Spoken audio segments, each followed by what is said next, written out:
Tomorrow we're scheduled to have some hearings before the Financial Services Committee.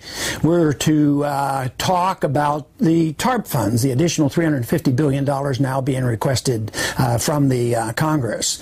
At the very last minute, the chairman of the Federal Reserve Board, Bernanke, has canceled, as well as Sheila Baird, who's chairwoman of the FDIC. She will not show up either. But here I find out that they have a much more important meeting. They are going to Basel, Switzerland, to attend a meeting at the Bank of International Settlement with other international bankers. But here it is, an emergency meeting for them to run off to Europe and talk about monetary policy and who knows what. One thing for sure is the people will never hear. And matter of fact, the people in the Congress won't hear either.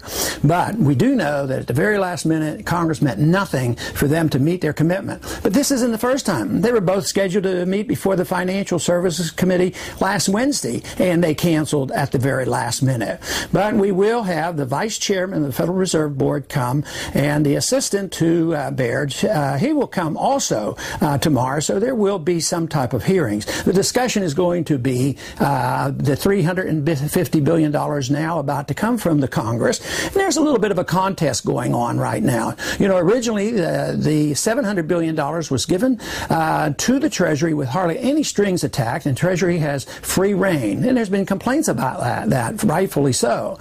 But my contention isn't so much the management of the funds. My contention is, why are we giving these funds away at all?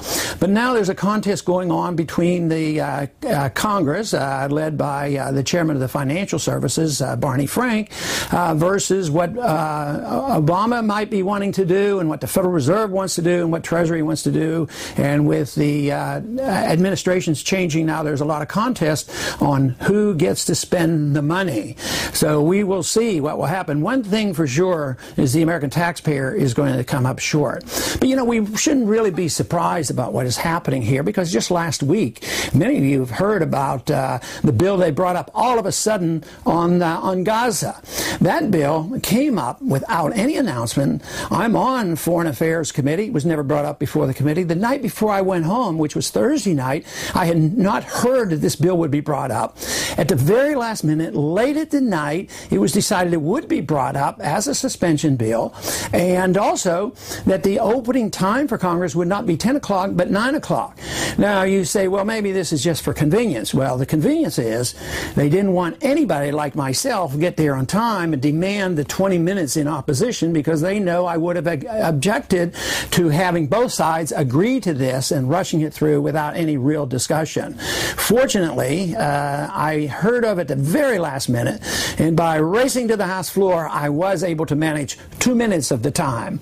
But the whole resolution was railroaded through, and it was designed for one purpose, and that was to have a one-sided support for Israel over the Palestinians. And of course, my position has been stated many times. I just don't think we should be in that fight. We should treat both sides equally. And treating both sides equally would mean denying funds to both sides and dealing more with the importance of our financial situation and dealing with our national security, and it would serve our interest to stay out. So stay out of that business. So whether it's dealing with Gaza or dealing with these funds coming out of Congress, it's much better for the taxpayer if we just lie low, back off, quit funding all this money. That's how we got into this trouble, and we're not going to get out of it. But to me, it is rather sad that Bernanke can get away with pretending he's going to come and then not showing and running off to Europe, and who knows what they're planning. That, to me, is the important issue. And I will do my darndest to try to find out what really went on at these meetings that they're holding over in Switzerland right now with all the central bankers.